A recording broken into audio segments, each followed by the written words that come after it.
ওকে, welcome everyone. আমি সুশোভন রয় sir, তোমাদের সামনে আবারও একটা নতুন ক্লাসে নতুনভাবে আমরা আজকে গ্রামাটিক্যাল অ্যাসপেক্টের উপর ক্লাস করব। আচ্ছা, আগের ক্লাসে আমরা ভোকাবুলারির উপর ক্লাস করেছিলাম।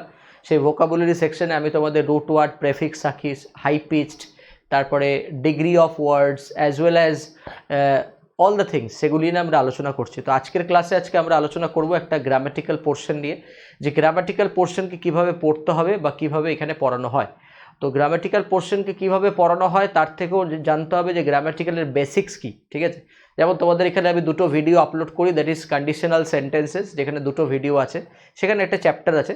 আজকে আমরা যে ভিডিওটা আপলোড করব সেটা হচ্ছে চ্যাপ্টার প্রোনাউনের উপরে, ঠিক আছে। তো প্রোনাউনের একটা পার্ট আমি আজকে তুলে এনেছি, যেখান থেকে অনেক ধরনের কোয়েশ্চেন্স এক্সামে এসছে, ডাব্লিউবিপি, ডাব্লিউবিসিএস, এসএসসি সমস্ত পরীক্ষাতে এসছে, এবং সেই পার্টের উপর দাঁড়িয়ে আজকে আমরা এর আনসার বার করার চেষ্টা করব, ঠিক আছে।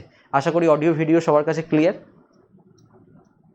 তো স্টার্ট করা যাক প্রোনাউনের। তো প্রোনাউন স্টার্ট করার আগে জাস্ট একটা কথা বলবো সবাইকে, যে যারা যারা আমার সাথে এখনও কানেক্টেড নও, তোমরা যদি আমার সাথে কানেক্টেড হতে চাও, আমার নাম সুশোভন রয় স্যার। তো সুশোভন রয় নামে সুশোভন লাইফ কোড, এটা কেন? এটা হচ্ছে আনএকাডেমিতে ফ্রি ক্লাস করার জন্য, ঠিক আছে। আনএকাডেমি প্ল্যাটফর্মে তোমরা জানো যে আনএকাডেমি প্ল্যাটফর্মে যারা যারা আমার সাথে ফ্রি লাইভ ক্লাস করতে চাও, তারা আমার এই কোডটি দিয়ে আনএকাডেমিতে ইনভাইট কোড দিয়ে সাবস্ক্রাইব করতে পারো, দিয়ে তুমি ফ্রিতে লাইভ ক্লাস করতে পারবে। এবং আমাদের স্পেশাল ক্লাস, ফ্রি ক্লাস এপ্রিলও চলবে। এখনও পর্যন্ত আমরা নিতে শুরু করেছি, 2 দিন নিয়েছি, এরপরে আমরা কন্টিনিউ করব। তো চলে আসা যাক চ্যাপ্টারে। চ্যাপ্টার কি বলছে দেখা যায়। চ্যাপ্টারের মধ্যে প্রথম যে কোয়েশ্চেনটা আছে, দেখো আমরা চলে এসেছি আজকে ইংলিশের প্রোনাউন কনসেপ্ট 3-তে। Pronoun concept 3। তো এটা আমরা একদম বেস থেকে পড়ছি না, আমি একদম হাই লেভেলে নিয়ে চলে যাচ্ছি যে প্রোনাউন থেকে কী ধরনের কোয়েশ্চেন পরীক্ষা এসছে। দেখো, তো এই হচ্ছে নোটস তোমার কাছে। এই নোটসের থেকে আমি তোমাকে আজকে একটা প্রথম কোয়েশ্চেন করতে দিচ্ছি, সেটা হচ্ছে এই কোয়েশ্চেনটা।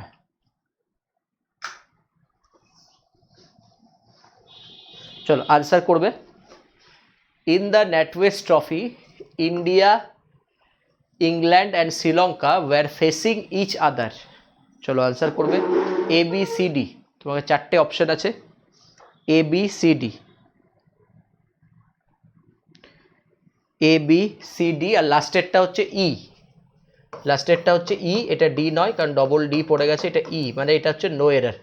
ব্যাঙ্কিংয়ের কোয়েশ্চেনে 5টা করে অপশান থাকে, এসএসসির কোয়েশ্চেনে 4টে করে থাকে, এটা নো এরার।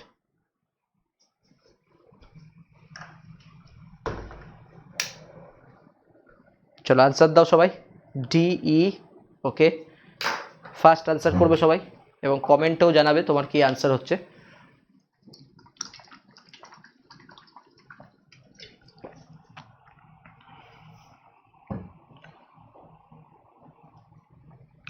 চলো বলা যাক। দেখো ভালো করে দেখো, বলেছে in the NatWest Trophy, India, England and Sri Lanka are facing each other. তো এবার যদি প্রথম থেকে আমরা একটু পড়ি, in the NatWest Trophy, India, England and Sri Lanka, এখানে 3টে সাবজেক্ট আছে, ডিফারেন্ট 3টে টিম আছে আমরা জানি। তো 3টে যেহেতু সাবজেক্ট, যেহেতু প্লুরাল আছে, সাবজেক্ট যেহেতু কি আছে, প্লুরাল আছে, তো তার জন্য আমাদের ভার্ব কি হবে? ভার্ব হবে plural, according to subject verb agreement. Subject যদি প্লুরাল থাকে, ভার্ব হবে প্লুরাল। ওয়্যার আছে, কোন টেন্সে আছে? ওয়্যারের পরে ফেসিং আছে, তাহলে জেনে নিলাম এটা পাস্ট কন্টিনিউয়াস টেন্সে আছে। তো পাস্ট কন্টিনিউয়াস টেন্স, ঠিক আছে, অসুবিধা কিছু নেই, কারণ অথার চাইলে যে কোনো টেন্সে বসাতে পারে, ঠিক আছে। ওকে, চলো। তো অনেক আনসার করেছে, ডি দিয়েছে, ই দিয়েছে। চলো দেখা যাক। এবার দেখো, এখানে অনেকেরই মনে হবে ইচ আদার, স্যার ইচ আদারটাই ভুল আছে। এখানে অনেকেরই তোমাদের মনে হবে যে ডি পার্টে এরার আছে, কারণ ইচ আদারে এরার থাকতে পারে, ইচ আদারে ভুল থাকতে পারে। তো এবার ইচ আদার এর সিস্টেমটা একটু দেখা যাক। চলো আমরা তাহলে একটু বেসিকে যাব, একটু রুলসে যাব, একটু রুলসে চলে যাই। দেখো এটা হচ্ছে রুলস। দেখো, যখন আমরা প্রোনাউন পড়ি, প্রোনাউনের আমরা 9টা ভাগ পড়ি। প্রোনাউনের আমরা কটা পার্ট করি? 9টা পার্ট পড়ি, ঠিক আছে। এই 9টা পার্টের মধ্যে ধরো আছে যেগুলি কি কি? পার্সোনাল প্রোনাউন, ঠিক আছে, number 2, possessive pronoun, number 3, relative pronoun, number 4, reflexive pronoun, number 5, reciprocal pronoun, number 6 indefinite pronoun, number 7 interrogative pronoun, number 8 distributive pronoun, and number 9 demonstrative pronoun। এক এক করে বলছি। তাহলে কি প্রোনাউন প্রথমে বললাম? প্রথমে আমরা কি পড়ছি? Personal pronoun. তাহলে প্রথমে হচ্ছে পার্সোনাল প্রোনাউন, তারপরে কি পজেসিভ প্রোনাউন, তারপরে কি রিফ্লেক্সিভ, তারপরে রিলেটিভ, তারপরে রেসিপ্রোকাল, ইনডেফিনাইট, ইন্টারোগেটিভ, আর ডিস্ট্রিবিউটিভ আর ডিমনস্ট্রেটিভ। এর মাঝে আরও প্রোনাউন পাই এমপ্যাথেটিক প্রোনাউন, ঠিক আছে? এমফ্যাটিক প্রোনাউন নামেও একটা প্রোনাউন পাই, যেটা অনেকটা রিফ্লেক্সিভের মতো কিন্তু একটু আলাদা, সেটাও আমরা পরে কালে পড়বো, ঠিক আছে? তো আজকে আমরা যেটা নিয়ে আলোচনা করবো সেটা হচ্ছে রেসিপ্রোকাল প্রোনাউন, ঠিক আছে? যেটা হচ্ছে ভেরি ভেরি ইম্পর্টেন্ট একটা প্রোনাউন, যেখান থেকে একটা কারেকশন বারবার আসে, কি না ইচ আদার কখন ইউজ হয় আর ওয়ান অ্যানাদার কখন ইউজ হয়, ঠিক আছে? দেখো বেসিক বইতেও তোমরা অনেক কিছু পড়েছো যে ইচ আদার কখন ইউজ হয়, ওয়ান অ্যানাদার কখন ইউজ হয়, বেসিক বইতেও আমরা পড়েছি। তো সেইখান থেকে দেখতে গেলে বেসিক বইয়ে যদি থিওরি লাগাই, বেসিক বইতে শুধু এটুকু লেখা আছে, আরিয়ান্তের বইতেও এটা লেখা আছে, বা আর.এস. রাঘবনের বই পড়তে পারো তোমরা, জি.কে পুরি পড়তে পারো, ইংলিশ ইজ ইজি পড়তে পারো, কেডি ক্যাম্পাস পড়তে পারো, যে কোনো বইতে লেখা আছে ইচ আদার মানে হচ্ছে যখন দুজন পার্সন থাকবে বা দুজন থিং থাকবে, ঠিক আছে? টু পার্সনস আর টু থিংস, ঠিক আছে? যখন ইচ আদার তখনই হবে যখন সেন্টেন্সের মধ্যে রেসিপ্রোকাল প্রোনাউনের কাদের মধ্যে বোঝাবে, যখন দুজনের মধ্যে বোঝাবে, দুজন পার্সন বা দুজন থিং, তখন আমরা বোঝাবো এটা রেসিপ্রোকাল প্রোনাউনের ইচ আদার, ঠিক আছে? কিন্তু যদি প্রশ্ন করা হয় ইচ আদারের জায়গায়, তাহলে ওয়ান অ্যানাদার কখন হয়? তাহলে সিম্পল থিওরি, ওয়ান অ্যানাদার তখন হবে যখন মোর দ্যান টু থাকবে, লাইক 3, 4, 5 পার্সন থাকবে বা থিং থাকবে, তখন আমরা ইউজ করব ওয়ান অ্যানাদার। এটা হচ্ছে ফাউন্ডেশন, এটা হচ্ছে ফাউন্ডেশন বা বেসিক নলেজ। এবার এর অ্যাডভান্স নলেজে যেতে হলে এর উপরে আমাকে অ্যাডভান্স নলেজ কাজ করতে হবে। কি কাজ অ্যাডভান্স নলেজে? দেখো এখানে আছে ইউজেজ। ইউজেজটা কি? ইউজেজটা কি বলেছি আমরা? ইউজেজ হচ্ছে সেটাই যেটাতে অ্যাক্টিভ পার্টিসিপেশন বোঝাবে। মানে সেন্টেন্সটা এরকম যে আমার সেন্টেন্সের মধ্যে অ্যাক্টিভ পার্টিসিপেন্ট কজন আছে? দুজন না দুজনের বেশি? দুজনের বেশি কিন্তু নাম থাকতে পারে, ঠিক আছে? 4টে নাম থাকতে পারে, 3টে নাম থাকতে পারে, 5টা নাম থাকতে পারে, 5টা জিনিসের নাম থাকতে পারে, but the matter is uses বা দ্য ম্যাটার ইজ অ্যাপ্লিকেশন। কতজনকে আমি, কতজনের মধ্যে অ্যাক্টিভ পার্টিসিপেশন কতজনের আছে, ঠিক আছে? এবার কোয়েশ্চেনটা দেখা যাক। হ্যাঁ, এখানে সলেমান বলছেন 3টে টিম আছে, সবই ঠিক আছে। তো এবার কোয়েশ্চেনটা দেখা যাক, তাহলে তোমার ক্লিয়ার হবে আরও ধারণাটা, ঠিক আছে? দেখো কোয়েশ্চেনটা কী ছিল এখানে, তোমার কোয়েশ্চেনটা এটা ছিল, in the NatWest Trophy India, England and Sri Lanka, ঠিক আছে? তাহলে কটা ছিল? ইন্ডিয়া একটা, আচ্ছা ইংল্যান্ড একটা, দুটো, আর শ্রীলঙ্কা 3টে, ঠিক আছে? ইন্ডিয়া, ইংল্যান্ড, শ্রীলঙ্কা, তাহলে কটা আছে? 3টে আছে, কোনো সমস্যা নেই, 3টে আছে। 3টে টিম থাকলে এবার তুমি বলো যে ম্যাচ বা এদের মধ্যে অ্যাক্টিভ পার্টিসিপেশন কজন করতে পারবে একটা ম্যাচে? একটা ম্যাচে কতজন খেলতে পারবে? 3জন না 2জন? ভালো মতো ভাবো, একটা ম্যাচে কতজন খেলতে পারবে? 3জন না 2জন? এটুকু ভাবার বিষয়, এটাই প্রথম বিষয়, ঠিক আছে? অফকোর্স 2জন, কারণ হয় ইন্ডিয়ার সাথে ইংল্যান্ড খেলবে, নয় শ্রীলঙ্কার সাথে ইন্ডিয়া, নয় ইংল্যান্ডের সাথে শ্রীলঙ্কা, এরা খেলবে। তো সবসময় অ্যাক্টিভ পার্টিসিপেশন কতজনের আছে? 2জন। তাহলে অ্যাক্টিভ পার্টিসিপেশন যদি 2জনের থাকে, তাহলে আমি আনসারে কি নেব? ইচ আদার না ওয়ান অ্যানাদার? আনসারে ইচ আদারই হবে। তাহলে যদি ইচ আদার হয়ে যায় তাহলে আনসার কি হবে? ই, নো এরর, সেন্টেন্স রাইট আছে। এটা অনেকেই কী করে দেবে, অ্যাক্টিভ পার্টিসিপেশন দেখবে না, 3জনকে দেখে আনসার করে দেবে ওয়ান অ্যানাদার। ঠিক একদমই নয়। কম্বাইন গ্র্যাজুয়েট লেভেলে এসছে, ব্যাঙ্কিং পিও এক্সাম এসছে, পিএসসিতে এখনও আসেনি, তবে যে কোনো মুহূর্তে এইসব কোশ্চেন দিতে পারে। ফিল ইন দ্য ব্ল্যাঙ্কস দিয়ে দিল, ড্যাশে দিল each other, one another, one other, fill in the ব্ল্যাঙ্কসে দিতে পারে। ফিল ইন দ্য ব্ল্যাঙ্কস আসলেও আমরা পারবো, কারণ আমরা বুঝে গেছি এখানে থিওরিটা কি। এখানে থিওরি হচ্ছে অ্যাক্টিভ পার্টিসিপেশন কতজনের আছে। ক্লিয়ার? এটা হচ্ছে থিওরি। ওকে, ওয়াজ হবে না, ওয়াজ হবে না, কেউ বলছে ওয়াজ হবে না। অনেকের ডাউট হতে পারে ইন্ডিয়া, ইংল্যান্ড আর শ্রীলঙ্কা আছে, তাহলে অ্যাক্টিভ পার্টিসিপেশন যখন দুজনে, ওয়াজ কারণ সাবজেক্ট 3টে, অ্যাক্টিভ পার্টিসিপেশন 2জন, দুটো আলাদা কনসেপ্ট। সাবজেক্ট 3টে মানে ভার্ব প্লুরাল, অ্যাক্টিভ পার্টিসিপেশন 2জন, দুটো আলাদা কনসেপ্ট। সাবজেক্ট 3টে তো ভার্ব প্লুরাল হবে, ঠিক আছে? এক কনসেপ্টে মিলিও না। ওকে, চলো ক্লিয়ার হয়ে গেল। চলো এবার নেক্সট কোয়েশ্চেন আসি, নেক্সট কোয়েশ্চেনে চলে আসি। চলো আসো কোয়েশ্চেন নাম্বার 6। কোয়েশ্চেন নাম্বার 6 ভালো করে পড়ো। Each boy and each girl was in their best dress. চলো আনসার দাও। আমি স্ক্রিন থেকে সরে যাচ্ছি যাতে বুঝতে তোমাদের সুবিধা হয়। আনসার দাও।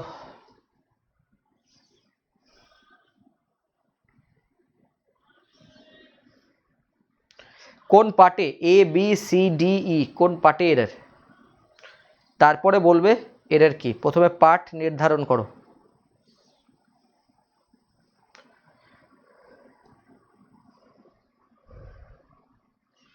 Very good. বি, কেউ বলছে বি, কেউ বলছে ডি। চলো আনসার। ওকে, যা রেকর্ডিং ক্লাস দেখছো তোমরা কমেন্টে আনসার দিতে পারো বা নিজেরা মনে মনে চেষ্টা করতে পারো, তারপর আমি ডিটেলে এর আনসারটা বলবো। চলো complete. Okay fine. Each boy and each girl was in their best dress. ঠিক আছে, চলো এটা বুঝতে গেলে তাহলে আবার রুলসে যেতে হবে। চলো রুলে চলে যাই, তোমরা আনসার দিয়ে থাকো। দেখো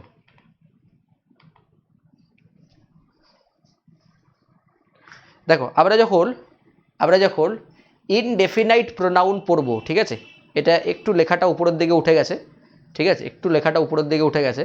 that's call indefinite pronoun. Okay, কি pronoun? Indefinite pronoun.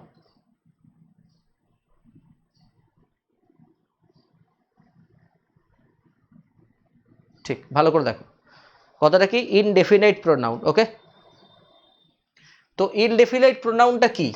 Indefinite pronoun হচ্ছে সেই প্রোনাউন যেটা ডেফিনিটভাবে বলা যায় না, হুইচ ইজ নট ডেফিনিট। যেমন ধরো এখানে এক্সাম্পল দিয়েছি সাম, এভরি, এনি, নো, আরও হয় অল, ঠিক আছে, আরও হয়। তো এদের সাথে আমরা যোগ করে কি somebody, someone, everybody, everyone, anything, nothing, nobody, no one, সব কটাই, এই সব কটাকে মিলে আমরা বানাতে পারি একটা ইনডেফিনিট প্রোনাউন। ঠিক আছে, তো এবার ইনডেফিনাইট প্রোনাউনের মেন কনসেপ্ট কি? প্রথম কথা ইনডেফিনিট প্রোনাউনের মেন কনসেপ্ট জানতে হবে। ঠিক আছে, ইনডেফিনিট প্রোনাউন সেন্টেন্সে যখনই বসবে, ইনডেফিনিট প্রোনাউন সেন্টেন্সে যখনই বসবে, ভালো করে শুনতে হবে, তখনই এদের পরে নাউন কি হবে? সিঙ্গুলার। এদের পরে ভার্ব কি হবে? সবসময় সিঙ্গুলার। এদের পরে প্রোনাউন কি হবে? সবসময় সিঙ্গুলার। এবার প্রোনাউনের মধ্যে এইখানে একটা রুলস আছে, সেটা আমি বলছি, আগে এই কনসেপ্টটা বোঝো।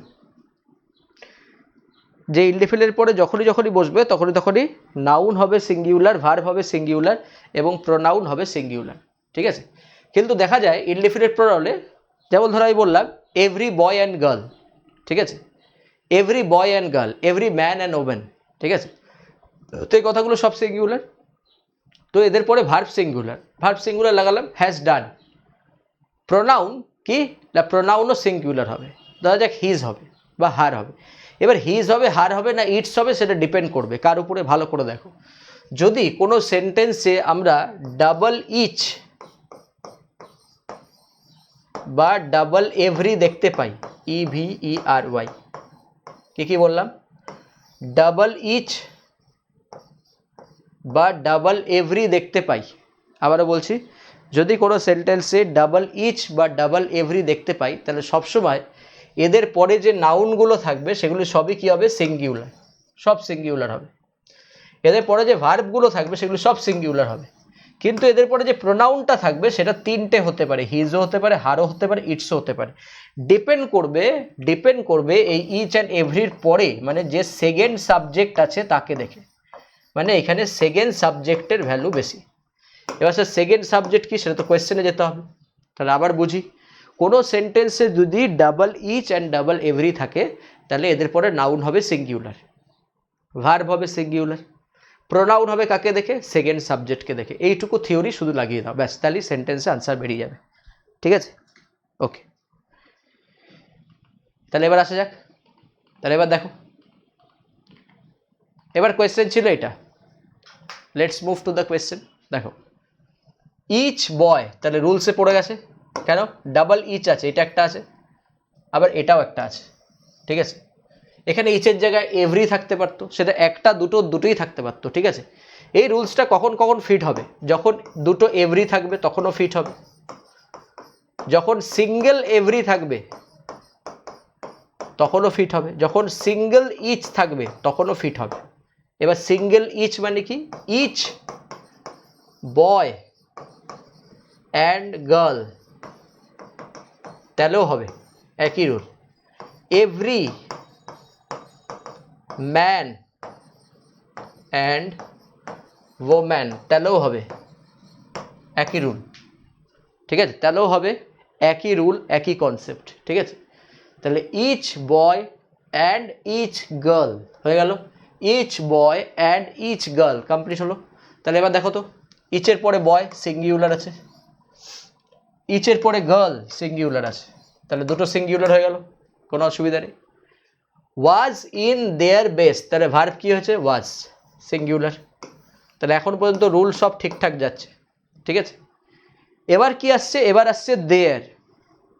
দেখো দেয়ারটাকে দেখো ভালো করে, দেয়ার কথাটা হয়ে গেল প্লুরাল, তাহলে এবার দেয়ারের সিঙ্গুলার ফর্ম তো হিজও হয় হারও হয়, তাহলে কাকে নেব, তাহলে আমরা রুলস অ্যাপ্লাই করব। রুলস কি, যে এই যে সেকেন্ড সাবজেক্ট যে আছে তার ভ্যালু 100%, তার ভ্যালু 100%, এর ভ্যালু 0%, তাহলে কাকে দেখে আমরা ভার্ব ডিসাইড করবো, সবসময় সেকেন্ড সাবজেক্টকে দেখে। তাহলে সেকেন্ড সাবজেক্ট গার্ল আছে, গার্লকে টেনে নিয়ে এখানে চলে আসবো নিয়ে, তাহলে গার্লকে যদি টেনে নিয়ে এখানে আসি তাহলে দেয়ারের জায়গায় কী হয়ে যাবে, হার হয়ে যাবে, তাহলে আনসার হবে হার বেস্ট ড্রেস, আনসার হবে হার বেস্ট ড্রেস। বলো ক্লিয়ার হলো সবার কনসেপ্ট? আশা করি বোঝা যাচ্ছে, ক্লাসগুলো একটু একটু করে সমস্ত কনসেপ্টগুলো তোমাদের ক্লিয়ার হচ্ছে। বলো কমেন্ট করো।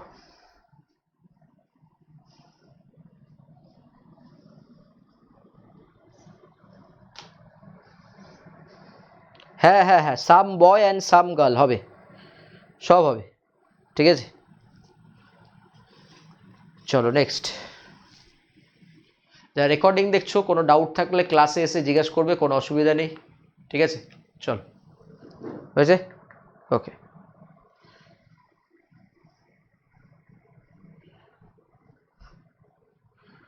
চলো সেম রুলের উপর আমরা কোয়েশ্চেন নাম্বার 8কে দেখতে পাচ্ছি, ঠিক আছে। চলো আনসার করবে সবাই, প্লিজ ট্রাই করবে, এবং যারা রেকর্ডিং দেখছো বা দেখছেন ভালো করে ট্রাই করবেন। Every farmer and every worker wins their bread by hard হবে, এটা HERD, হার্ড লেবার। চলো আনসার দাও ফার্স্ট।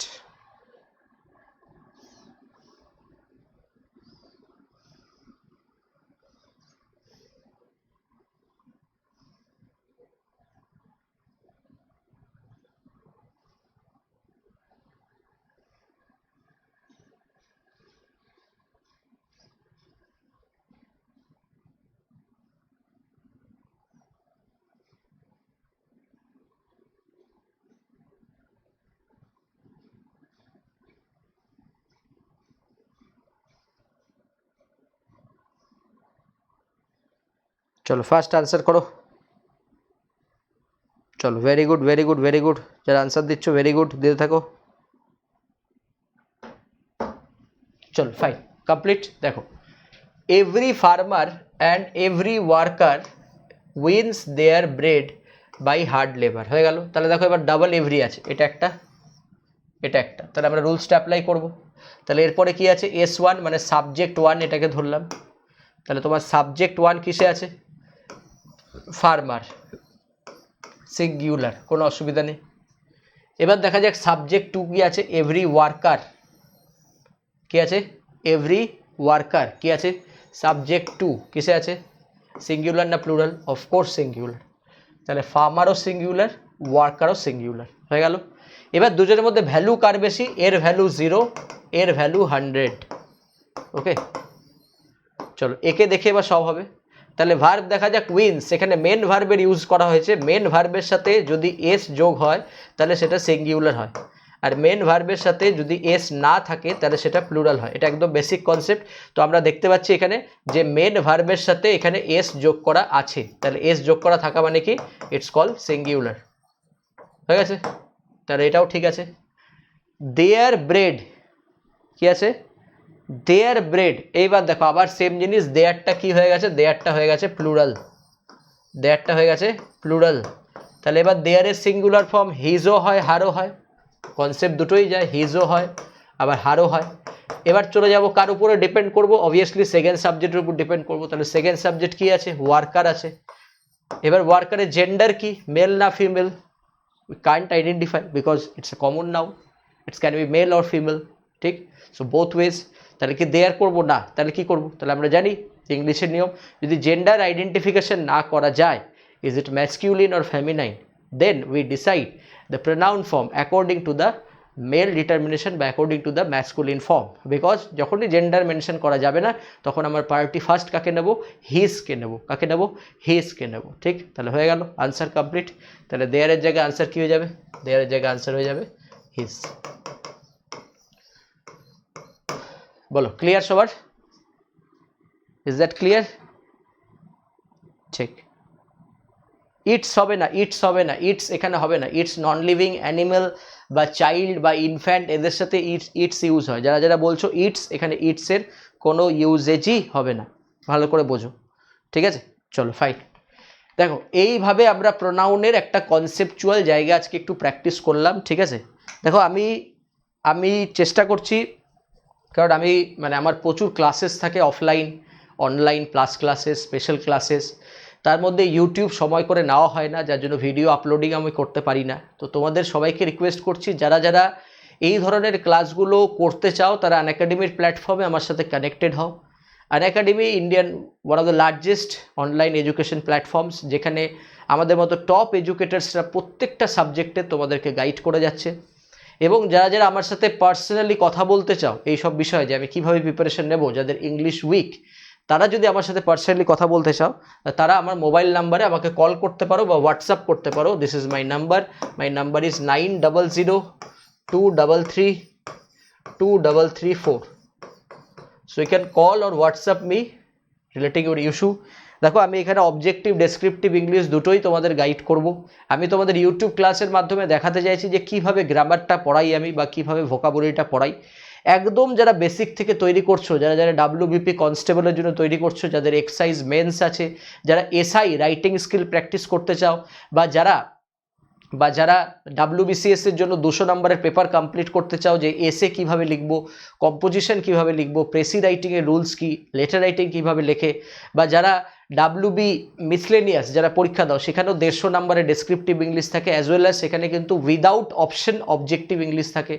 বা যারা কম্বাইন্ড গ্র্যাজুয়েট লেভেলের প্রিপারেশন নিচ্ছ, যে রিসেন্ট এই বছরে 2018 সালে আমার এখান থেকে 5 জন স্টুডেন্ট সিলেক্টেড হয়েছেন কম্বাইন্ড গ্র্যাজুয়েট লেভেলের বিভিন্ন পোস্টে। তো যারা 200 নম্বরের ইংলিশ পেপার মেন সেটটা তৈরি করতে চাও, বা যারা কম্বাইন্ড গ্র্যাজুয়েট লেভেল প্রিলিমস থেকে পড়তে চাও, MTS তৈরি করতে চাও, মাল্টিটাস্কিং স্টাফ, CHSL তোমাদের সামনে আছে, বা যারা ব্যাংকিং প্রিপারেশন নিচ্ছ, ব্যাংকিংয়ের ক্লার্ক, ব্যাংকিংয়ের PO, IUPS, SBI, RRB, English সেকশনে যাদের অসুবিধা, তারা আমার সাথে কল করো, কথা বলো। আমি তোমাদের অবশ্যই গাইড করব, অবশ্যই হেল্প করব যে কী কী মেটেরিয়ালস পড়তে হবে।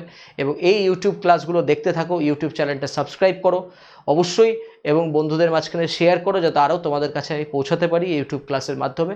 এই ইউটিউব ক্লাসে আমি চেষ্টা করব যে আরও সিস্টেমেটিকভাবে জিনিসগুলো আনলাম। আজকে আমি একটা জাস্ট গ্রামাটিক্যাল থট দেখালাম তোমাদের, এর আগের ক্লাসে আমি একটা প্র্যাকটিস ক্লাস দেখিয়েছি, আমাদের ভোকাবুলারি ক্লাস দেখাচ্ছি। তোমরা বিভিন্ন ক্লাস দেখে উপকৃত হচ্ছ এবং কমেন্টেও জানাচ্ছ, এবং অ্যাজ ওয়েল অ্যাজ হোয়াটসঅ্যাপেও জানাচ্ছ যে স্যার এই ভিডিওগুলো আপলোড করুন। তো এই চ্যানেলের মাধ্যমে ভিডিওগুলো আপলোডও হবে এবং লাইভ ক্লাসও হবে। তো যারা দেখতে থাকো ভালো করে, এবং স্পেশাল ক্লাসে আমার সাথে জয়েন করো। Thank you to all of you আজকের ক্লাসে থাকার জন্য এবং দেখার জন্য। ভালো থাকবেন, থ্যাংক ইউ।